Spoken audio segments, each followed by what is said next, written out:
ಪ್ರಿಯ ವಿದ್ಯಾರ್ಥಿಗಳೇ, ಇವತ್ತು ನಾನು ನಿಮಗೆ ತಿಳಿಸ್ಕೊಡ್ತಿರುವಂತಹ ಮುಖ್ಯವಾದ ವಿಷಯ development of woman and children, ಮಹಿಳೆಯರು ಮತ್ತು ಮಕ್ಕಳ ಅಭಿವೃದ್ಧಿ ಹೇಗೆ ಅನ್ನುವಂತಹ ವಿಷಯದ ಬಗ್ಗೆ ಇಲ್ಲಿ ನಾವು ತಿಳ್ಕೊಳ್ತೀವಿ. ನೀವು ಹಳೆಯ ಚಾಪ್ಟರ್ಸ್ಗಳನ್ನು ನೋಡೋದಾದರೆ ಮುಖ್ಯವಾಗಿ ಸೋಷಿಯಲ್ ಪ್ರಾಬ್ಲಮ್ಸ್ಗಳಲ್ಲಿ ಮಹಿಳೆಯರ ಸಮಸ್ಯೆಗಳು ಮತ್ತು ಮಕ್ಕಳ ಸಮಸ್ಯೆಗಳ ಬಗ್ಗೆ ನೀವು ಆಗಲೇ ಸಂಪೂರ್ಣವಾಗಿ ತಿಳ್ಕೊಂಡಿದ್ದೀರ. ಹಾಗಾದರೆ ಅವರನ್ನು ಅಭಿವೃದ್ಧಿಯನ್ನು ಪಡಿಸೋದಕ್ಕೆ ನಾವು ಏನೆಲ್ಲ ಕ್ರಮಗಳನ್ನು ತೆಗೆದುಕೊಳ್ಬೇಕು, ಯಾವ ಥರದಲ್ಲಿ ಅವರ ಅಭಿವೃದ್ಧಿಯನ್ನು ಗಮನಿಸಬೇಕು ಅನ್ನೋಂತಹ ಕೆಲವೊಂದು ವಿಷಯಗಳನ್ನು ಇವತ್ತು ನಾನು ನಿಮಗಿಲ್ಲಿ ತಿಳಿಸ್ಕೊಡ್ತಾ ಇದ್ದೀನಿ. ಅದರಲ್ಲಿ ಮುಖ್ಯವಾಗಿ ವುಮನ್ ಸೋರ್ಸ್ ಆಫ್ ಎಕ್ಸಿಸ್ಟೆನ್ಸ್ ಅಂತಂದರೆ ಮಹಿಳೆ ಅಂದರೆ ಏನು, ಯಾರು ಅನ್ನೋದನ್ನು ಇಲ್ಲಿ ಮುಖ್ಯವಾಗಿ ತಿಳ್ಕೊಳ್ಬೇಕು. ನಾವು ಹಳೆಯ ಕಾಲದಲ್ಲಿ ಅಥವಾ ನಮ್ಮ ಸ್ಕ್ರಿಪ್ಚರ್ಸ್ಗಳ ಆಧಾರದ ಮೇಲೆ ಒಂದು ಶ್ಲೋಕವನ್ನು ಹೇಳ್ತೀವಿ, ಯಾವಾಗಲೂ ಇದನ್ನು ನಾವು ನೆನಪಿಸ್ಕೊಳ್ತಿರ್ತೀವಿ. ಯತ್ರ ನಾರಿಸ್ತು ಪೂಜ್ಯಂತೆ ರಮಂತ್ರೇ ತತ್ತ ದೇವತಾಹ ಅಂತ. ಅಂದರೆ ಎಲ್ಲಿ ನಾರಿಯರನ್ನು ಪೂಜಿಸಲ್ಪಡ್ತಾರೋ ಅಲ್ಲಿ ದೇವತೆಗಳು ನೆಲೆಸಿರ್ತಾರೆ ಅಂತ ಹೇಳಿ. ಅಂದರೆ ಎಲ್ಲಿ ಮಹಿಳೆಯರಿಗೆ ನಾವು ಪೂಜೆಯನ್ನು ಮಾಡ್ತೀವಿ ಅಥವಾ ಮಹಿಳೆಯರಿಗೆ ಗೌರವವನ್ನು ಕೊಡ್ತೀವಿ ಅಲ್ಲಿ ದೇವತೆಗಳಿರ್ತಾರೆ ಅನ್ನುವಂತಹ ಒಂದು ಶ್ಲೋಕದನ್ನು ನಾವು ಯಾವಾಗಲೂ ರೆಫರ್ ಮಾಡ್ತಾ ಹೋಗ್ತೀವಿ. Woman who is called Janani in Vedic, ವೇದಗಳ ಆಧಾರದ ಮೇಲೆ ಆಕೆನ ನಾವೇನಂತ ಕರಿತೀವಿ, ಜನನಿ.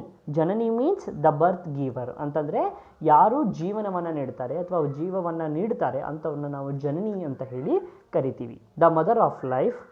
All these sounds great and clear despite that she is the one who is to be given the highest respect in the society ಅಂತಂದರೆ ಇದೆಲ್ಲವನ್ನು ಗಮನಿಸಿ ಆಕೆ ಬರ್ತನ್ನು ಕೊಡ್ತಾಳೆ, ಜೀವವನ್ನು ಕೊಡ್ತಾಳೆ ಅಂತ ಗಮನಿಸಿ ನಾವೇನು ಮಾಡ್ತೀವಿ, ಆಕೆಗೆ ಅತ್ಯಂತವಾದಂಥ ಉತ್ತಮವಾದ ಸ್ಥಿತಿಯ ರೆಸ್ಪೆಕ್ಟನ್ನು ಕೊಟ್ಟು ನಾವಿಲ್ಲೇನು ಮಾಡ್ತೀವಿ, ಅವಳಿಗೆ ಗೌರವವನ್ನು ಕೊಡ್ತೀವಿ ಅಂತ ಹೇಳ್ತೀವಿ.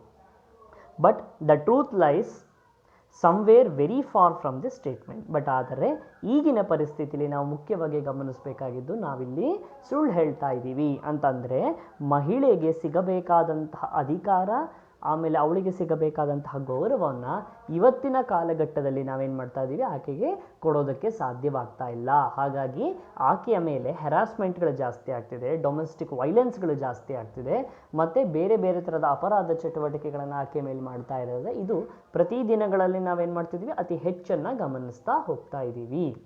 ಸೊ ಹಾಗಾದರೆ ವುಮನ್ ಆ್ಯಂಡ್ ಚೈಲ್ಡ್ ವೆಲ್ಫೇರ್ ಯಾತಕ್ಕೆ ಬೇಕು? Why woman and child welfare? ಇವರಿಬ್ಬರ ಕಲ್ಯಾಣ ಅಥವಾ ಅಭಿವೃದ್ಧಿ ಏತಕ್ಕೆ ಮುಖ್ಯ ಅಂತ ಹೇಳಿ.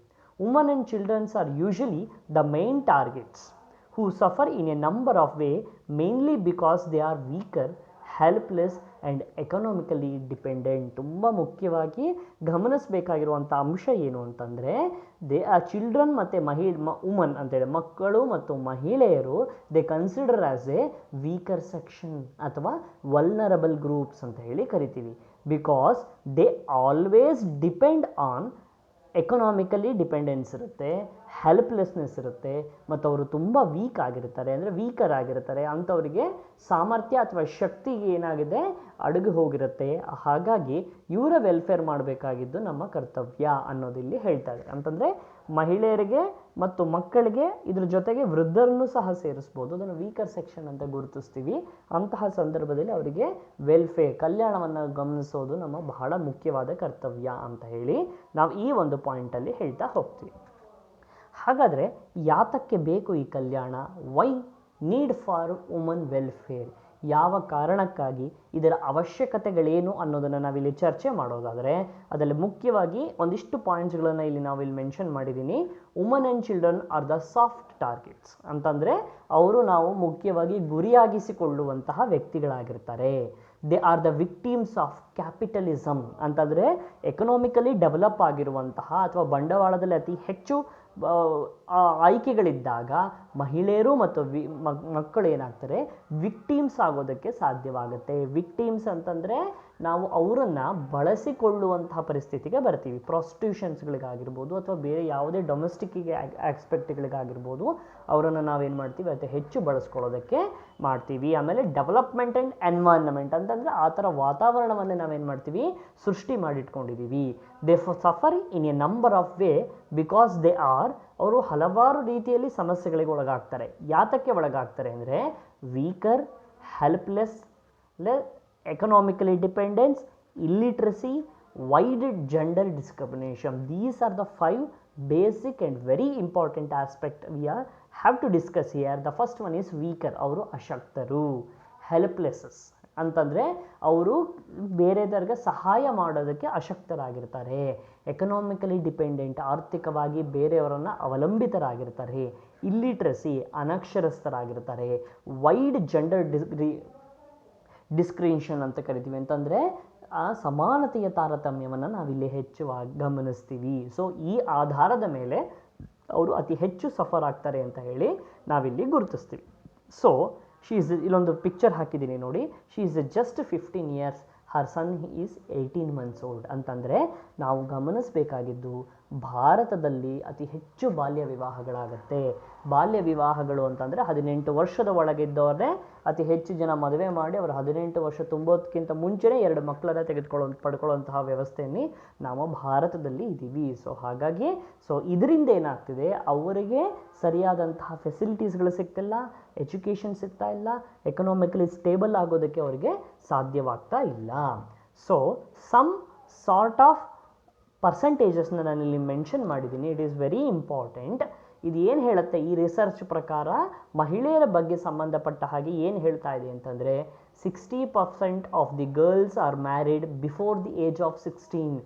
60%ಗಿಂತ ಹೆಚ್ಚು ಜನ 16 ವರ್ಷಕ್ಕಿಂತ ಒಳಗಡೆನೇ ಅವರು ಮದುವೆಯಾಗಿ ಹೋಗ್ತಾರೆ. Nearly 60% of the married girl ಬೇರ್ ಚಿಲ್ಡ್ರನ್ ಬಿಫೋರ್ ದೇ ಆರ್ 18. ಅದರಲ್ಲಿ 60%ಗಿಂತ ಹೆಚ್ಚು ಹೆಣ್ಣು ಮಕ್ಕಳು 18 ತುಂಬೋದಕ್ಕಿಂತ ಮುಂಚೆನೇ ಒಂದು ಮಗುವನ್ನು ಪಡೆದುಕೊಂಡಿರ್ತಾರೆ. 1,25,000 woman died from pregnancy and related cause every year. 1,25,000ಕ್ಕೂ ಹೆಚ್ಚು ಮಹಿಳೆಯರು ಗರ್ಭಾವಸ್ಥೆಯಲ್ಲಿದ್ದಾಗ ಅಥವಾ ಅವರ ಡೆಲಿವರಿ ಸಮಯದಲ್ಲಿ ಹಲವಾರು ರೋಗಗಳಿಂದ ಅಥವಾ ಹಲವಾರು ಸಮಸ್ಯೆಗಳಿಂದ ಸಾವನ್ನಪ್ತಾ ಇದ್ದಾರೆ. Maternal mortality in India is the second highest in the world. Maternal mortality ಅಂತಂದರೆ ಮದುವೆ ಆಗಿ ಅಂತಹ ಒಂದು ಸಂದರ್ಭದಲ್ಲಿ ಮೆಟರ್ನಿಟಿಲಿ ಇದ್ದಾಗ ಸಾವಿನ ಸಂಖ್ಯೆ ಹೈಯೆಸ್ಟ್ ಪ್ರಪಂಚದಲ್ಲಿ, ಇಂಡಿಯಾದಲ್ಲಿ ಸೆಕೆಂಡ್ ಹೈಯೆಸ್ಟ್ ಸ್ಟೇಜಲ್ಲಿ ಪ್ರಪಂಚಕ್ಕೆ ಸವಾಲನ್ನು ಒಡ್ಡುತ್ತಾ ಇದೆ ಅಂತ ಹೇಳಿ ಗಮನಿಸ್ತೀವಿ. ಸೊ ಹಾಗಾದರೆ ಏನೆಲ್ಲ ಪ್ರಾಬ್ಲಮ್ಸ್ಗಳನ್ನು ಅವರು ಫೇಸ್ ಮಾಡಬಹುದು, ಇದನ್ನು ನಿಮಗೆ ಲಾಸ್ಟ್ ಕ್ಲಾಸಸ್ಗಳಲ್ಲಿ ನಾನು ತಿಳಿಸಿದ್ದೀನಿ. ಬಟ್ ಅದು ಸ್ವಲ್ಪ ಗ್ಲಾನ್ಸ್ ಮಾಡೋದಕ್ಕೆ ಅವರ ಪ್ರಾಬ್ಲಮ್ಸ್ಗಳನ್ನು ಒಂದಿಷ್ಟು ಲೀಸ್ಟ್ ಔಟನ್ನು ಈ ಡಯಾಗ್ರಾಮಲ್ಲಿ ಹಾಕಿದ್ದೀನಿ. ಅದರಲ್ಲಿ ಮುಖ್ಯವಾಗಿ ಡೊಮೆಸ್ಟಿಕ್ ವೈಲೆನ್ಸ್ ಅಂತಂದರೆ ಗೃಹಗಳಲ್ಲಿ ಅಥವಾ ಮನೆಗಳಲ್ಲಿ ಅವರ ಮೇಲೆ ಹ್ಯಾರಾಸ್ ಮಾಡುವಂಥದ್ದು, ಡೌರಿ ಪ್ರಾಕ್ಟೀಸಸ್, ವರದಕ್ಷಿಣೆ ತಗೊಳ್ಳೋದು, ಲ್ಯಾಕ್ ಆಫ್ ಹೆಲ್ತ್ ಕೇರ್, ಅವರ ಆರೋಗ್ಯವನ್ನು ನೆಗ್ಲೆಕ್ಟ್ ಮಾಡುವಂಥದ್ದು, ಜೆಂಡರ್ ಡಿವೈಡೆಡ್ ಅಂತಂದರೆ ಹೆಣ್ಣು ಮಗು ಗಂಡು ಮಗು ಇವನ್ನ ಆರ್ಥಿಕವಾಗಿ ಸಬಲನಾಗ್ತಾನೆ, ಇವಳನ್ನು ಈ ಥರದಲ್ಲಿ ಕೆಳಮಟ್ಟದಲ್ಲಿ ನೋಡಬೇಕು ಅನ್ನುವಂತಹ ಅಸಮಾನತೆಯನ್ನು ಸೃಷ್ಟಿ ಮಾಡೋದು. ಆಮೇಲೆ ಫೀಮೇಲ್ ಫೆಸ್ಟಿಸೈಡ್ಸ್ ಅಂತಂದರೆ ಭ್ರೂಣ ಹತ್ಯೆಗಳನ್ನು ಮಾಡುವಂಥದ್ದು, ಇಂಪ್ರಾಪರ್ ಸ್ಯಾನಿಟೇಷನ್ ಅಂತಂದರೆ ಸ್ವಚ್ಛತೆ ಅಥವಾ ಒಳ್ಳೆಯ ರೀತಿಯಲ್ಲಿ ಅಂತಹ ಸ್ಯಾನಿಟೇಷನ್ ಮಾಡದೇ ಇರುವಂಥದ್ದು, ಚೈಲ್ಡ್ ಮ್ಯಾರೇಜ್ ಬಾಲ್ಯ ವಿವಾಹಗಳನ್ನು ಮಾಡೋದು, ಸೆಕ್ಯೂರಿಟಿ ಅವರಿಗೆ ಒಂದು ರೀತಿಯಾದಂತಹ ಸೆಕ್ಯೂರಿಟಿ ಇನ್ಫೀರಿಯಾರಿಟಿ ಕಾಂಪ್ಲೆಕ್ಸನ್ನು ಡೆವಲಪ್ ಮಾಡಿ ಸೆಕ್ಯೂರಿಟಿಗಳನ್ನು ನೀಡದೇ ಇರುವಂಥದ್ದು, ಪಾವರ್ಟಿನ one of the basic concept, ಅವರಿಗೆ ಬಡತನದಲ್ಲಿ ಬಳಲ್ತಾ ಇರೋದು, ಇಲ್ಲಿಟ್ರಸಿ ಅವರಿಗೆ ಅಶಿಕ್ಷ ಆಗ್ತಾರೆ, ಅಂದರೆ ಶಿಕ್ಷಣ ಇಲ್ಲದೇ ಇರೋರು, ಅಶಿಕ್ಷಿತರು ಅಂತ ಕರಿತೀರಲ್ಲ ಆ ಥರದಲ್ಲಿ ಅವರನ್ನು ನಾವಿಲ್ಲಿ ಮುಖ್ಯವಾಗಿ ಇದಿಷ್ಟು ಸಮಸ್ಯೆಗಳನ್ನು ಮಹಿಳೆಯರು ಅನುಭವಿಸ್ತಾರೆ ಅನ್ನೋದನ್ನು ನಾವಿಲ್ಲಿ ಗುರುತಿಸಬಹುದು. So significant steps taken. ಹಾಗಾದರೆ ಇದೆಲ್ಲವನ್ನು ಗಮನದಲ್ಲಿ ಇಟ್ಕೊಂಡು ನಾವು ಅವರನ್ನು ಅಭಿವೃದ್ಧಿಪಡಿಸೋದಕ್ಕೆ ಏನೆಲ್ಲ ಕೆಲಸಗಳನ್ನು ಮಾಡಬಹುದು ಅನ್ನೋದಕ್ಕೆ ಕೆಲವೊಂದಿಷ್ಟು ಪಾಯಿಂಟ್ಗಳನ್ನು ಇಲ್ಲಿ ಮೆನ್ಷನ್ ಮಾಡಿದ್ದೀನಿ. ಅದರಲ್ಲಿ ಮುಖ್ಯವಾಗಿ ದ ಎಂಪವರ್ಮೆಂಟ್ ಆಫ್ ವುಮನ್, ಮಹಿಳೆಯರ ಎಂಪವರ್ಮೆಂಟ್ ಅಥವಾ ಅವರನ್ನು ಅಭಿವೃದ್ಧಿಪಡಿಸುವಂಥದ್ದು ಅನ್ನುವಂತಹ ಮೊದಲನೇ ಪಾಯಿಂಟಲ್ಲಿ ನಾವಿಲ್ಲಿ ಎಕ್ಸ್ಪ್ಲೈನ್ ಮಾಡ್ತಾ ಇದ್ದೀವಿ. Is one of the central issues in the process of development of countries in all over the world. ಇದು ಕೇವಲ ಭಾರತಕ್ಕೆ ಮಾತ್ರ ಸಂಬಂಧಪಟ್ಟಿದ್ದಲ್ಲ, ಪ್ರಪಂಚದಾದ್ಯಂತ ಡೆವಲಪ್ಮೆಂಟ್ ಮಹಿಳೆಯರನ್ನು ಅಭಿವೃದ್ಧಿಪಡಿಸಬೇಕು, ಅವರನ್ನು ಡೆವಲಪ್ ಮಾಡಬೇಕು ಅನ್ನೋದಕ್ಕೋಸ್ಕರ ಎಲ್ಲ ದೇಶಗಳು ಮುಂಚೂಣಿಯಲ್ಲಿ ಇದೊಂದು ಕೆಲಸವಾಗಿ ಅಥವಾ ಇದೊಂದು ವಿಷಯವಾಗಿ ಇಟ್ಕೊಂಡು ಕೆಲಸವನ್ನು ಮಾಡ್ತಾ ಇದೆ. National policy for the empowerment woman was formulated in 2001. 2001ರಲ್ಲಿ ಕೇಂದ್ರ ಸರ್ಕಾರ ಏನು ಮಾಡ್ತು, ರಾಷ್ಟ್ರೀಯ ಮಹಿಳಾಭಿವೃದ್ಧಿ ಇಲಾಖೆಯನ್ನು ಅಥವಾ ಆ ಥರದ ಕೆಲಸ ಮಾಡುವಂತಹ ಒಂದು ಯೋಜನೆಯನ್ನು ಜಾರಿಗೆ ತಂತು. ಎರಡನೇದಾಗಿ ಪಾಲಿಸಿ ಏಮ್ಸ್, ಇದೊಂದು ನ್ಯಾಷನಲ್ ಪಾಲಿಸಿ ಏನು ಗುರಿಯನ್ನು ಹೊಂದಿದೆ ಮುಖ್ಯವಾಗಿ ಅನ್ನೋದನ್ನು ತಿಳ್ಕೊಳ್ಳೋದಾದರೆ ಜೆಂಡರ್ ಈಕ್ವಾಲಿಟಿ, ಸಮಾನತೆಯನ್ನು, ಲಿಂಗ ತಾರತಮ್ಯನ ತೆಗೆದುಹಾಕಿ ಸಮಾನತೆಯನ್ನು ಸಾರುವಂಥದ್ದು. ಜೆಂಡರ್ ಜಸ್ಟಿಸ್ ಅಂತಂದರೆ ನಾವು ಸರಿಯಾದಂತಹ ನ್ಯಾಯವನ್ನು ಒದಗಿಸೋದು. ಮಹಿಳೆಯರು ಅಂತ ಹೇಳಿ ನೆಗ್ಲೆಕ್ಟ್ ಮಾಡದೆ, ಪುರುಷರು ಅಂತ ಹೇಳಿ ಅವ್ರ ಮೇಲೆ ಕಳಿಸದೇ ಇದ್ದ ಹಾಗೆ ಒಂದು ಜೆಂಡರ್ ಜಸ್ಟಿಸನ್ನು ಮಾಡಬೇಕು. ಸೋಷಿಯಲ್ ಸೆಕ್ಯುರಿಟಿ, ಅವರು ಸೆಕ್ಯುರಿಟಿಯನ್ನು ಹೊಂದುವ ಹಾಗೆ, ಆರ್ಥಿಕವಾಗಿ ಸಬಲರಾಗೋ ಹಾಗೆ, ಸಾಮಾಜಿಕವಾಗಿ ಸಬಲರಾಗೋ ಹಾಗೆ ಮಾಡುವಂಥದ್ದು. Elimination of discrimination against woman in all walks of life ಅಂತಂದರೆ ಅವರನ್ನು ತಾರತಮ್ಯದಿಂದ ನೋಡುವಂಥದ್ದು, ಅವರನ್ನು ದೂರ ತಳ್ಳುವಂಥದ್ದು, ಎಲ್ಲ ಆಸ್ಪೆಕ್ಟಿಂದನೂ ದೂರ ಮಾಡುವಂಥ ಕೆಲಸವನ್ನು ಮಾಡಬೇಕು.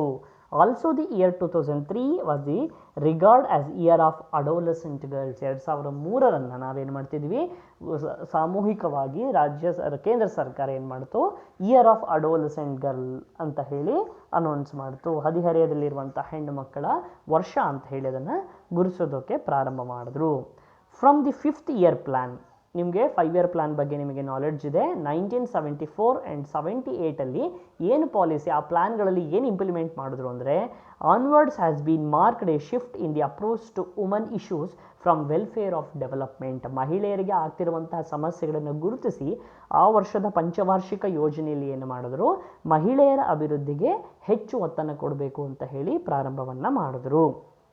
ಅದ್ರ ಜೊತೆಗೆ the national commission for women was set up by an act of parliament in 1990 to safeguard the rights and legal entitlement of women. ಮಹಿಳೆಯರ ರಕ್ಷಣೆಗೆ ಮತ್ತು ಅವರ ಹಕ್ಕುಗಳ ರಕ್ಷಣೆಗೆ ಏನು ಮಾಡ್ತು, ನ್ಯಾಷನಲ್ ಕಮಿಷನ್ ಫಾರ್ ವುಮನ್ ಅಂತ ಹೇಳಿ ಏನು ಮಾಡ್ತು, ಅದು 1990 ಪಾರ್ಲಿಮೆಂಟಲ್ಲಿ ಏನು ಮಾಡ್ತು, ಒಂದು ಆ್ಯಕ್ಟನ್ನು, ಅಮೆಂಡ್ಮೆಂಟನ್ನು ಜಾರಿಯಲ್ಲಿ ತಂತು. ಇದರಿಂದ ಏನಾಗ್ತಿತ್ತು, ಮುಖ್ಯವಾಗಿ ಮಹಿಳೆಯರ ಹಕ್ಕುಗಳನ್ನು ಮತ್ತು ಅವರಿಗೆ ಲೀಗಲ್ ಇಶ್ಯೂಸ್ಗಳನ್ನು ಏನಿತ್ತು ಅದನ್ನು ಬಗೆಹರಿಸೋದಕ್ಕೆ ಇಲ್ಲಿ ಮುಖ್ಯವಾಗಿ ಕೆಲಸವನ್ನು ಮಾಡೋದಕ್ಕೆ ಪ್ರಾರಂಭವನ್ನು ಮಾಡಿದ್ರು.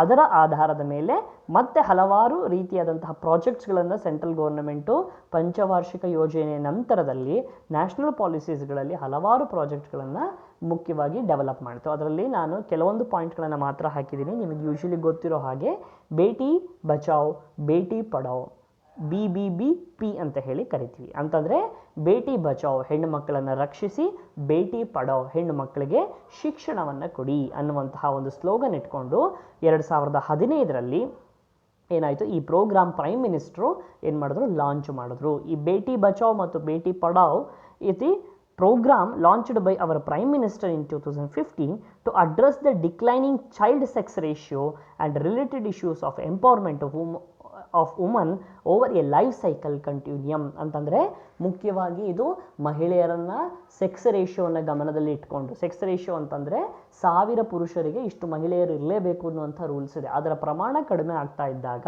ಇಂತಹ ಸ್ಕೀಮ್ಗಳ ಮುಖಾಂತರ ಮಹಿಳೆಯರ ಜನನ ಪ್ರಮಾಣವನ್ನು ಜಾಸ್ತಿ ಮಾಡಿ ಪುರುಷರಿಗೆ ಸಮನಾಗಿ ಮಾಡುವಂಥ ಕೆಲಸವನ್ನು ಸರ್ಕಾರಗಳು ಮಾಡಬೇಕು. ಸೊ ಇದು ಅದ್ರ ಜೊತೆಗೆ ಅವರ ಎಂಪವರ್ಮೆಂಟ್ ಥ್ರೂ ಔಟ್ ಲೈಫ್, ಅವರ ಸಂಪೂರ್ಣ ಜೀವನ ಸೈಕಲ್ನ ಆಧಾರದ ಮೇಲೆ ಅವರ ಡೆವಲಪ್ಮೆಂಟ್ ಮಾಡೋದಕ್ಕೋಸ್ಕರ ಬೇಟಿ ಬಚಾವ್ ಬೇಟಿ ಪಢಾವ್ ಪ್ರಾಜೆಕ್ಟನ್ನು ಇಂಪ್ಲಿಮೆಂಟ್ ಮಾಡಿದ್ರು.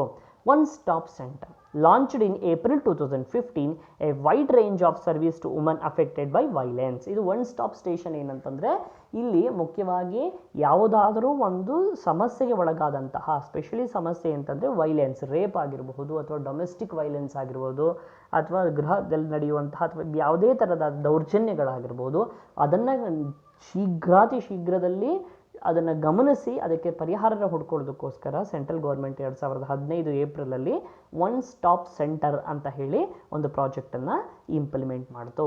ಇದು ಕೇವಲ ಸೆಂಟ್ರಲ್ ಗೌರ್ಮೆಂಟಲ್ಲಿ ಮಾತ್ರ ಅಲ್ಲದೆ ರಾಜ್ಯ ಸರ್ಕಾರಗಳು ಸಹ ಇದಕ್ಕೆ ಅನುದಾನಗಳನ್ನು ಬಿಡುಗಡೆ ಮಾಡ್ತು. ಅನುದಾನಗಳ ಆಧಾರದ ಮೇಲೆ ಪ್ರತಿ ಜಿಲ್ಲೆಗಳಲ್ಲೂ ರಾಜ್ಯ ಸರ್ಕಾರಗಳು ಏನು ಮಾಡಿದೆ, ಈ ಥರದ ಒಂದು ಪ್ರಾಜೆಕ್ಟನ್ನು ಡೆವಲಪ್ ಮಾಡಿದೆ. ಒಂದು ಬೇಟಿ ಬಚಾವ್ ಬೇಟಿ ಪಢಾವ್ ಪ್ರಾಜೆಕ್ಟನ್ನು ಇಂಪ್ಲಿಮೆಂಟ್ ಮಾಡಿದೆ, ಜೊತೆಗೆ ಒನ್ ಸ್ಟಾಪ್ ಸೆಂಟರ್ಸ್ಗಳನ್ನು ಅದು ಮುಖ್ಯವಾಗಿ ಗಮನಿಸಿದೆ. Next, universalisation of woman help line ಅಂತಂದರೆ ಎಲ್ಲ ರೀತಿಯ ಸಮಸ್ಯೆಗಳಿಗೂ ಒಂದೇ ಸೂರಿನಡಿ ಸೇವೆ ಸಿಗಬೇಕು ಅಂತ ಹೇಳಿ ಒಂದು ಫೋನ್ ಇನ್ ಪ್ರಕಾರ ಹೆಲ್ಪ್ ಲೈನನ್ನು ಪ್ರಾರಂಭ ಮಾಡಿದೆ. It is intended to provide 24 hours emergency and non emergency response to woman affected by violence and also to provide information about woman related welfare schemes across the country through a signal uniform number ಅಂತಂದರೆ ಕೇವಲ ಒಂದು ನಂಬರಿಂದ ಆ ಮಹಿಳೆಯರಿಗೆ ಬರುವಂತಹ emergency ಸಮಸ್ಯೆಗಳಾಗಿರ್ಬೋದು ಅಥವಾ emergency ಅಲ್ಲದ ಬೇರೆ ಥರದ ಹೆಲ್ಪ್ ಅಂತಂದರೆ ಅವರಿಗೆ ಅವೇರ್ನೆಸ್ಸನ್ನು ಕ್ರಿಯೇಟ್ ಮಾಡುವಂತಹ ಕೆಲಸವನ್ನು ಏನು ಮಾಡ್ತಿದೆ ಈ ಹೆಲ್ಪ್ ಲೈನ್ ಮಾಡ್ತಾ ಇದೆ. ಇದು ಎಲ್ಲ ರಾಜ್ಯಗಳಲ್ಲೂ 24 ಗಂಟೆ 24x7 ವಾರದ ಅಷ್ಟೂ ದಿನ 24 ಗಂಟೆನೂ ಚಾಲ್ತಿಯಲ್ಲಿ ಇಟ್ಕೊಳ್ಳೋದಾಗಿದೆ. ಇದರ ನಂಬರ್ ಏನು ಅಂತಂದರೆ 181. ಇಲ್ಲಿಗೆ ಸಮಸ್ಯೆಗೊಳಗಾದಂತಹ ಮಹಿಳೆ ಕಾಲ್ ಮಾಡಿದಾಗ ತುರ್ತು ಕ್ಷಣದಲ್ಲಿ ಆ ಸುತ್ತಮುತ್ತ ವಾತಾವರಣದಲ್ಲಿ ಇರುವಂತಹ ಹೆಲ್ಪನ್ನು ತೆಗೆದುಕೊಂಡು, ಹೆಲ್ಪ್ ಅಂತಂದರೆ it may be A police protection ಆಗಿರ್ಬೋದು, ಲೀಗಲ್ ಲಾಯರ್ ಹೆಲ್ಪ್ ಆಗಿರ್ಬೋದು, ಅಥವಾ ಮಹಿಳಾ ಸಹಾಯವಾಣಿಗಳಂತಹ ಅಥವಾ ಡೊಮೆಸ್ಟಿಕ್ ವೈಲೆನ್ಸನ್ನು ಅಥವಾ ಯಾವುದೇ ಥರದ ಸಮಸ್ಯೆಗಳನ್ನು ಬಗೆಹರಿಸೋ NGOsಗಳ ಕೊಲಾಬರೇಷನ್ ಆಗಿರ್ಬೋದು, ಇದೆಲ್ಲವೆಲ್ಲ ಕೆಲಸವನ್ನು ಏನು ಮಾಡ್ತಿದೆ ಒಂದು ಸ್ಪಾಟಲ್ಲಿ ನಿಂತ್ಕೊಂಡು ಮಾಡುವಂಥದ್ದನ್ನು ನಾವಿಲ್ಲಿ ವುಮನ್ ಹೆಲ್ಪ್ ಲೈನ್ ಅಂತ ಹೇಳಿ ಪ್ರಾರಂಭವನ್ನು ಮಾಡಿದೆ. Panic button on mobile phone, this is one of the best method ಅಂತ. ಯಾವಾಗ ನಿರ್ಭಯ ಕೇಸ್ ಬಂತು ಅವಾಗ ಏನಾಯಿತು, ಪ್ಯಾನಿಕ್ ಬಟನ್ ಅಂತ ಹೇಳಿ ಮೊಬೈಲಲ್ಲಿ ಮಹಿಳೆಯರಿಗೋಸ್ಕರನೇ ಸ್ಪೆಷಲ್ ಆಗಿರುವಂಥ ಒಂದು ಆಪ್ಷನನ್ನು ಕೊಡೋದಕ್ಕೆ ಪ್ರಾರಂಭ ಮಾಡೋದು. ಏನು ಆಪ್ಷನ್ ಇದು ಏನು ಹೇಳುತ್ತೆ ಅಂತಂದರೆ, ಅಕಸ್ಮಾತ್ ರಾತ್ರಿ ಎಲ್ಲಾದರೂ ಓಡಾಡ್ತಿರ್ಬೇಕಾದ್ರೆ ಅಥವಾ ಯಾವುದಾದ್ರೂ ಒಂದು ತುರ್ತು ಸಂದರ್ಭದಲ್ಲಿ ಆಕೆಗೆ ರಕ್ಷಣೆ ಬೇಕು ಅಂತಂದಾಗ ಆ ಪ್ಯಾನಿಕ್ ಬಟನ್ನ ಒತ್ತಿದ ತಕ್ಷಣ ಅದು ಆ ರೇಂಜ್ನಲ್ಲಿ ಇರುವಂತಹ ಪೊಲೀಸ್ ಸ್ಟೇಷನ್ಗೆ ಸೀದಾ ಮೆಸೇಜ್ ಹೋಗುತ್ತೆ ಅಥವಾ ಒಂದು ಕಾಲ್ ಹೋಗುತ್ತೆ. ಇದರಿಂದ ಆಕೆಗೆ ತುರ್ತು ಸಂದರ್ಭಗಳಲ್ಲಿ ಸಮಸ್ಯೆಗಳಿಂದ ಬಗೆಹರಿಸ್ಕೊಳ್ಳೋದಕ್ಕೆ ಅಥವಾ ಅವಳಿಗೆ ರಕ್ಷಣೆ ಸಿಗುವಂತಹ ಕೆಲಸವನ್ನು ಮಾಡುತ್ತೆ. So it provide emergency response to woman in disaster.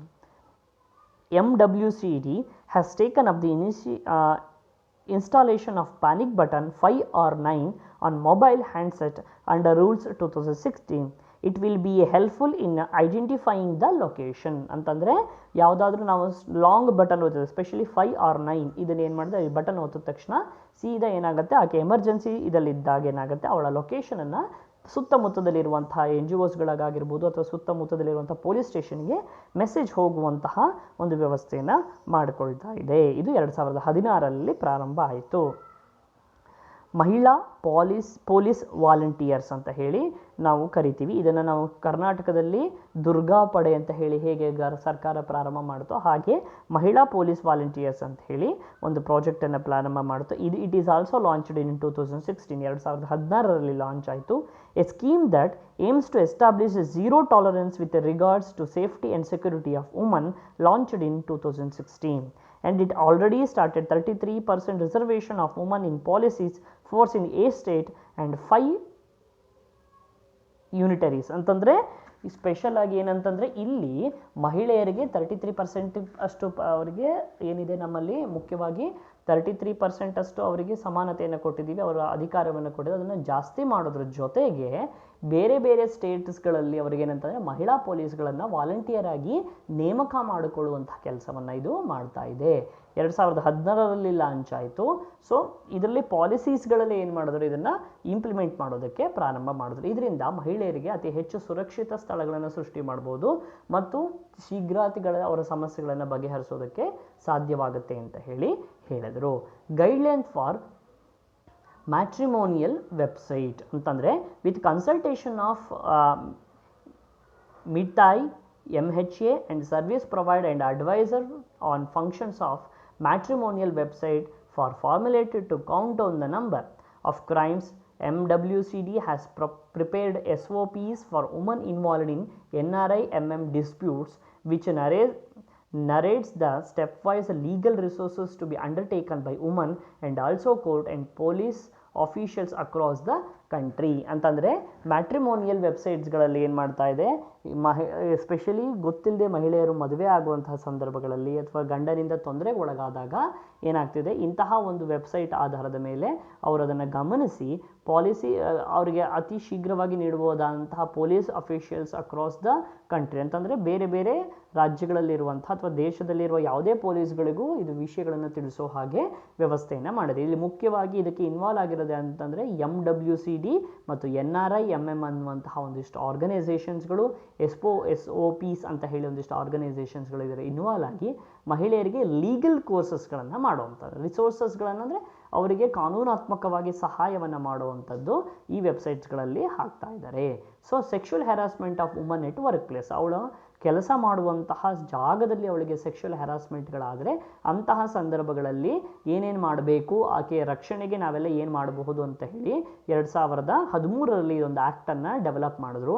Mandatory internal complain committee ICC ಅಂತ ಹೇಳಿ ಕರಿತೀವಿ in work place with 10+ employees. 10 ಅಥವಾ 10ಕ್ಕಿಂತ ಹೆಚ್ಚು ಜನ ಮಹಿಳಾ ಎಂಪ್ಲಾಯೀಸ್ಗಳಿದ್ದರೆ ಕಂಪಲ್ಸರಿಯಾಗಿ ಅವರಿಗೆ ಕಂಪ್ಲೈಂಟ್ ಕಮಿಟಿ ಅಂತ ಹೇಳಿ ಒಂದು ಫಾರ್ಮ್ನ ಮಾಡಬೇಕು, ಒಂದು ಕಮಿಟಿನ.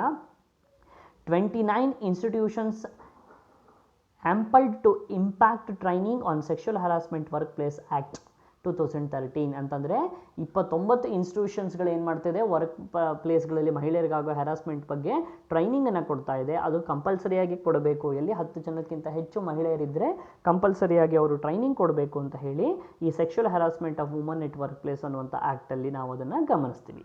And woman in Indian exhibition and festivals.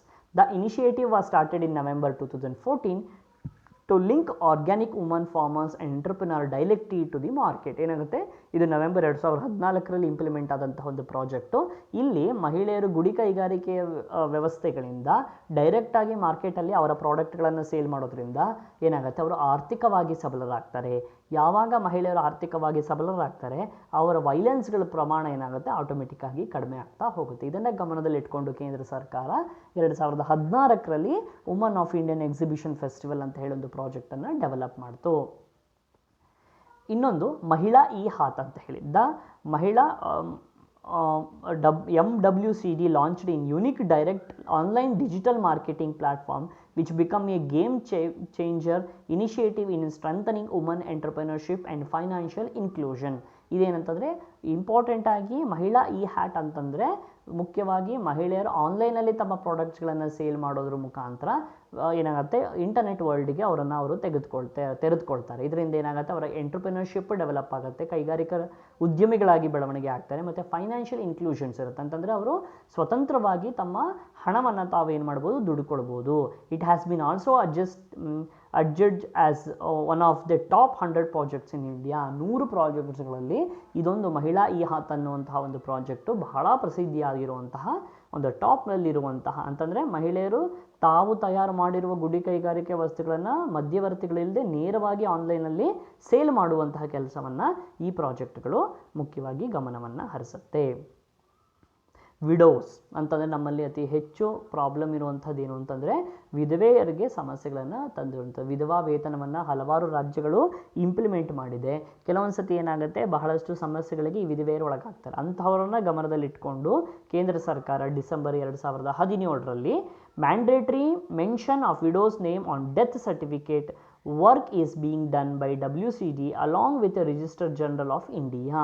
ಅಂತಂದರೆ ಕೆಲವೊಂದು ಸತಿ ಏನಾಗುತ್ತೆ, ವಿಧವೆಯರನ್ನ ಇಲ್ಲಿ ಪ್ರದೇಶಗಳಲ್ಲಿ ಇಲ್ದಿದ್ರು ಈ ನಾರ್ತ್ಗಳಲ್ಲಿ ಏನು ಮಾಡ್ತಾರೆ, ಈ ಬೃಂದಾವನ ಅಥವಾ ಮಥುರಾ ಅನ್ನೋ ಪ್ಲೇಸಲ್ಲಿ ಲಕ್ಷಾಂತರ ವಿಧವೆಯರುಗಳು ಏನು ಮಾಡ್ತಾರೆ, ಅಲ್ಲಿ ಜೀವನವನ್ನು ನಡೆಸ್ತಾರೆ. ಅವರ ಡೆತ್ಗಳನ್ನು ನಾವೇನು ಮಾಡ್ತಾರೆ, ಯೂಶಲಿ ಅವ್ರು ಸತ್ತು ಹೋದ ತಕ್ಷಣ ಅವ್ರನ್ನ ನದಿಗೆ ಎಸೆಯುವಂಥದ್ದು ಆ ಥರದ ಕೆಲಸವನ್ನು ಮಾಡ್ತಾರೆ. ಸೊ ಹಾಗಾಗಿ ಕಂಪಲ್ಸರಿಯಾಗಿ ಅವರ ಡೆತ್ ಸರ್ಟಿಫಿಕೇಟ್ಗಳನ್ನು ಇಶ್ಯೂ ಮಾಡಬೇಕು. ಆವಾಗ ಎಷ್ಟು ಜನ ವಿಧವೆಯರಿದ್ದಾರೆ ಮತ್ತು ಅವರ ಸಮಸ್ಯೆಗಳ ಬಗ್ಗೆ ಗಮನ ಹರಿಸ್ಬೋದು ಅಂತ ಹೇಳಿ ಭಾರತದಲ್ಲಿ 2017ರಲ್ಲಿ ಈ ಪ್ರಾಜೆಕ್ಟ್ ಬಂತು.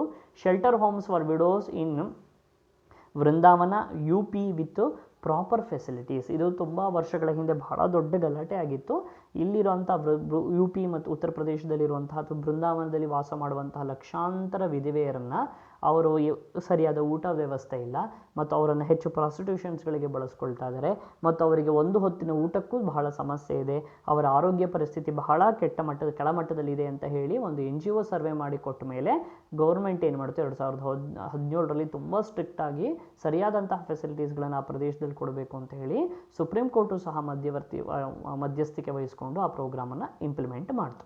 ನ್ಯೂ ಪಾಸ್ಪೋರ್ಟ್ ರೂಲ್ಸ್ಗಳನ್ನು ಮಾಡಿ in a major progressive move by ministry of WCD woman and child development department WCD ಅಂತಂದರೆ and external affairs has issued on December 2016 for benefits of single mother and their children including adopted where in submission of father's name is not mandatory and also a person doesn't need to submit his or her marriage divorce certificate ಅಂತ ಹೇಳಿ.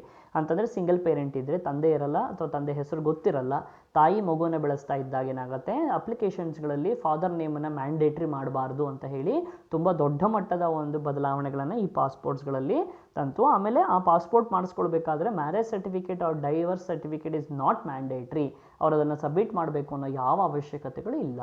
Single parent ಇರುವಂತಹ ಮಕ್ಕಳುಗಳಿಗೆ ನಾವು ಈ ವ್ಯವಸ್ಥೆಯನ್ನು ಸರ್ಕಾರ ಏನು ಮಾಡಿದೆ, ಒದಗಿಸಿ ಕೊಟ್ಟಿದೆ.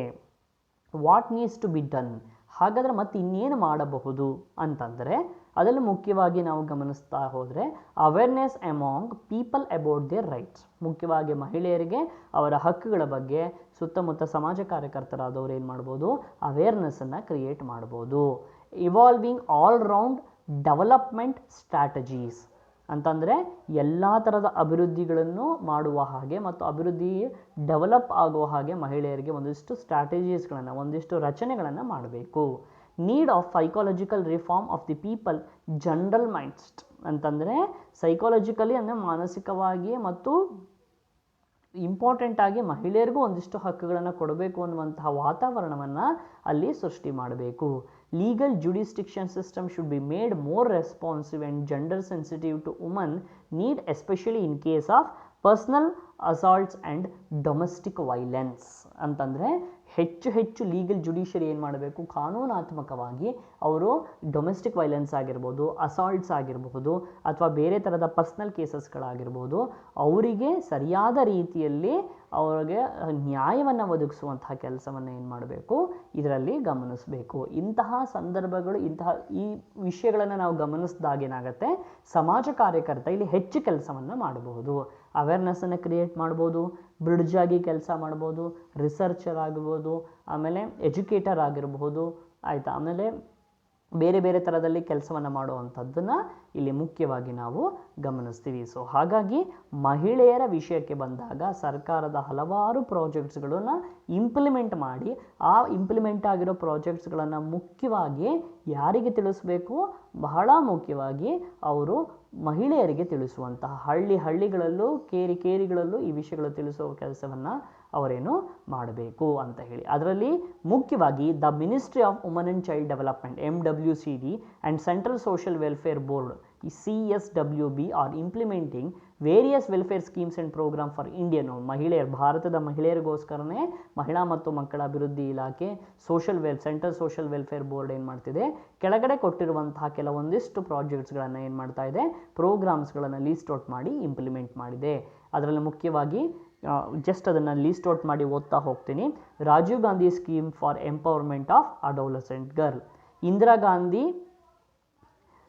ಸಹಯೋಗ ಯೋಜನಾ, ಮೆಟರ್ನಿಟಿ ಸಹಯೋಗ ಯೋಜನಾ ಅಂತ ಹೇಳಿ ಕರಿತೀವಿ. Support to training and employment programme for woman, hostel for working woman, woman empowerment and livelihood programmes and mid Gangetic plains, Swadhar scheme for woman in difficult circumstances, scheme for combating trafficking, family counselling centre, short stay home programme, awareness generation programme, condensed course for education for adult women, integrated scheme for women's empowerment, gender budgeting schemes, ಇದಿಷ್ಟು ಸ್ಕೀಮ್ಸ್ಗಳನ್ನು central government ಮಹಿಳಾ ಮತ್ತು ಮಕ್ಕಳ ಅಭಿವೃದ್ಧಿ ಕಲ್ಯಾಣ ಇಲಾಖೆಯಿಂದ ಹೊರಗಡೆ ತಂದಿರುವಂತಹ scheme. ಇದಿಷ್ಟು ಸ್ಕೀಮ್ಸ್ಗಳ ಬಗ್ಗೆ ಮಾಹಿತಿಗಳನ್ನು ಮಹಿಳೆಯರಿಗೆ ತಿಳಿಸುವಂಥದ್ದು ಇದು ರೋಲ್ ಆಫ್ ಸೋಷಿಯಲ್ ವರ್ಕರಲ್ಲಿ ನಾವು ಮುಖ್ಯವಾಗಿ ಗಮನಿಸ್ತೀವಿ. ಹಾಗಾದರೆ ಅರ್ಬನ್ ವುಮನ್ ಸ್ಪೆಷಾಲಿಟಿನ ಅಥವಾ ಅರ್ಬನ್ ವುಮನ್ನ ನಾವು ಮುಖ್ಯವಾಗಿ ಗಮನಿಸ್ತಾ ಹೋದ್ವಿ. ಇದು ಜನರಲ್ ವುಮನ್ ಬಗ್ಗೆ ಇಷ್ಟು ತನಕ ಡಿಸ್ಕಷನ್ ಮಾಡಿದ್ರಿ. ಅರ್ಬನ್ ವುಮನ್ ಅಂತಂದಾಗ ಪಟ್ಟಣಗಳಲ್ಲಿ ಓದುವಂತಹ ಮಹಿಳೆಯರ ಬಗ್ಗೆ ನಾವು ಕೆಲವೊಂದಿಷ್ಟು ವಿಷಯಗಳನ್ನು ತಿಳಿಸ್ಕೊಳ್ಬೇಕಾದ್ರೆ ಇಲ್ಲಿ ನಾವು ಮುಖ್ಯವಾಗಿ it's an access to good education, ಅವರಿಗೆ ಸರಿಯಾದಂತಹ ಎಜುಕೇಷನ್ ಸಿಸ್ಟಮನ್ನು ಇಲ್ಲಿ ಅವರು ಆಕ್ಸೆಸ್ನ ಮಾಡ್ಕೊಳ್ಬೋದು. ಸ್ಪೆಷಲಿ ಪಟ್ಟಣಗಳಲ್ಲಿ ಸಿಟೀಸ್ಗಳಲ್ಲಿ ಜೀವನ ಮಾಡುವಂತಹ ಮಹಿಳೆಯರನ್ನ ಗಮನಿಸ್ತದೆ. Nutrition and healthy foods are available ಅಂತಂದರೆ ಅವರಿಗೆ ಸರಿಯಾದಂತಹ ಪೌಷ್ಟಿಕ ಆಹಾರವು ಮತ್ತು ಸಿಗುವಂತಹ ವ್ಯವಸ್ಥೆಯನ್ನು ಮಾಡುವಂಥದ್ದು. ಹೈ ಸೆಲ್ಫ್ ಎಸ್ಟೀಮ್ ಅಂತಂದರೆ ಅವರು ತಮ್ಮ ಕಾಲ ಮೇಲೆ ತಾವು ನಿಂತ್ಕೊಂಡು ಕೆಲಸ ಮಾಡುವಂತಹ ತಮ್ಮ ಸ್ಟ್ರೆಂತನ್ನು ತಾವು ಡೆವಲಪ್ ಮಾಡ್ಕೊಳ್ಳುವಂತಹ ವ್ಯವಸ್ಥೆಯನ್ನು ಮಾಡ್ಕೊಂಡಿರ್ತಾರೆ. ಫೈನಾನ್ಷಿಯಲಿ ಸ್ಟೆಬಿಲಿಟಿ ಇಲ್ಲಿ ತುಂಬ ಇಂಪಾರ್ಟೆಂಟ್ ನೋಡಿ. ನಾವು ಹಳ್ಳಿಲಿರೋ ಮಹಿಳೆಯರಿಗೆ ಗಮನಿಸ್ಕೊಂಡು ಸಿಟಿಲಿರೋ ಮಹಿಳೆಯರಿಗೆ ಗಮನಿಸ್ಕೊಂಡ್ರು ಸಿಟಿಲಿದ್ದಂತಹ ಮಹಿಳೆಯರು ಏನಂತಂದರೆ ಫೈನಾನ್ಷಿಯಲ್ ಸ್ಟೆಬಿಲಿಟಿಗಳನ್ನು ಪಡ್ಕೊಂಡಿರ್ತಾರೆ. ಆಪರ್ಚುನಿಟಿ ಟು ಲಿಬರಲೈಸ್ ಅಂತಂದರೆ ಸ್ವತಂತ್ರವಾಗಿ ಓಡಾಡುವ, ಯಾರ ಹಂಗೂ ಇಲ್ಲದೆ ಬದುಕುವಂತಹ ಜೀವನವನ್ನು ಹೆಚ್ಚು ಮಹಿಳೆಯರು, ಪಟ್ಟಣಗಳಲ್ಲಿರುವಂತಹ ಮಹಿಳೆಯರು ಒದಗಿಸ್ಕೊಂಡಿರ್ತಾರೆ. ಅದನ್ನು ಆಪರ್ಚುನಿಟಿ ಟು ಲಿಬರಲೈಸ್ ಅಂತ ಹೇಳಿ, ಅಂತಂದರೆ ಎಲ್ಲದಕ್ಕೂ ಅವರು ತೆರೆದುಕೊಂಡಿರುವಂತಹ ವ್ಯವಸ್ಥೆನ ಇಲ್ಲಿ ನಾವು ಮುಖ್ಯವಾಗಿ ಗಮನಿಸಬಹುದು. In spite of all the struggle for, ಇದಿಷ್ಟು ಅವರ ಡೆವಲಪ್ಮೆಂಟಿಗಿರುವಂಥ ಅವಕಾಶಗಳಾದರೂ ಮಹಿಳೆಯರು ಹೆಚ್ಚು ಸಮಸ್ಯೆಗಳನ್ನು ಪಟ್ಟಣಗಳಲ್ಲೂ ಅನುಭವಿಸ್ತಾ ಇದ್ದಾರೆ. ಅದರ ಬಗ್ಗೆ ನಾವು ಸ್ವಲ್ಪ ಇನ್ಫಾರ್ಮೇಷನ್ ಕಲೆಕ್ಟ್ ಮಾಡಬೇಕಾದ್ರೆ, ಗೆಟಿಂಗ್ ರಿಕಗ್ನಿಷನ್ ಅಂತಂದರೆ ಮಹಿಳೆಯರು ಅತ್ಯದ್ಭುತವಾಗಿ ಕೆಲಸವನ್ನು ಮಾಡ್ತಾ ಇದ್ದರೂ ಸಹ ಅವರನ್ನು ರೆಕಗ್ನೈಸ್ ಮಾಡುವಂಥ ಕೆಲಸವನ್ನು ಸಿಟಿಗಳಲ್ಲಿ ಆಗ್ತಾ ಇಲ್ಲ. ಅವರ ಎಂಪ್ಲಾಯ್ಮೆಂಟ್ ಅಥವಾ ವರ್ಕಿಂಗ್ ಪ್ಲೇಸಲ್ಲಾಗಿರ್ಬೋದು ಅಥವಾ ಅವರ ಮನೆಯಲ್ಲಾಗಿರ್ಬೋದು ಅವರನ್ನು ಯಾರೂ ಗುರುತಿಸ್ತಾ ಇಲ್ಲ. Maintaining work life balance it's so difficult in particular cities. ಅವರು ಮನೆಯನ್ನು ನೋಡ್ಕೊಳ್ಬೇಕು, ಮಕ್ಕಳನ್ನು ನೋಡ್ಕೊಳ್ಬೇಕು, ಮನೆಯ ಕೆಲಸವನ್ನು ಮಾಡಬೇಕು, ಜೊತೆಗೆ they have to balance the other professional life ಅಂತಂದರೆ ಅವರು ಕೆಲಸದ ವಾತಾವರಣವನ್ನು ಬ್ಯಾಲೆನ್ಸ್ ಮಾಡಬೇಕು. It's little bit difficult for the woman ಅಂತ ಹೇಳಿ ಗಮನಿಸ್ಬೋದು. Spending quality time with family it's very difficult. ಯಾಕಂತಂದರೆ ಮನೆಯಲ್ಲಿ ಅವರಿಗೆ ಸರಿಯಾಗಿ ಫ್ಯಾಮಿಲಿಗಳ ಜೊತೆಗೆ ಬೆರೆಯೋದಕ್ಕೆ ಕಷ್ಟ ಆಗುತ್ತೆ. ಯಾಕಂತಂದರೆ ವರ್ಕಿಂಗ್ ವುಮನ್ ಅಂತಂದರೆ ಗಂಡ ಹೆಂಡತಿ ಇಬ್ಬರೂ ಕೆಲಸಕ್ಕೆ ಹೋಗ್ತಾರೆ, ಮಗು ಜೊತೆ ಬೆರೆಯೋದಕ್ಕೆ ಕಷ್ಟ ಆಗುತ್ತೆ. ಅಥವಾ ಗಂಡ ಹೆಂಡತಿ ವೀಕೆಂಡ್ಸ್ಗಳಲ್ಲಿ ಮೀಟ್ ಮಾಡುವಂಥ ಎಷ್ಟೋ ಎಕ್ಸಾಂಪಲ್ಸ್ಗಳನ್ನು ನಾವು ಗಮನಿಸ್ತೀವಿ. ಸೊ ಹಾಗಾಗಿ ಸ್ಪೆಂಡಿಂಗ್ ಕ್ವಾಲಿಟಿ ಟೈಮ್ ಆವಾಗೇನಾಗುತ್ತೆ, ಫ್ಯಾಮಿಲಿ ಜೊತೆ ಕಳೆಯೋದಕ್ಕೆ ಅವರಿಗೆ ಕಷ್ಟ ಆಗುತ್ತೆ. ಹಾಗಾದರೆ ಅದರ ರಿಸಲ್ಟ್ ಏನಾಗುತ್ತೆ ಅಂತಂದರೆ, ಒಂದು they become stress, tiredness, bad habits, molestation, disturbed life.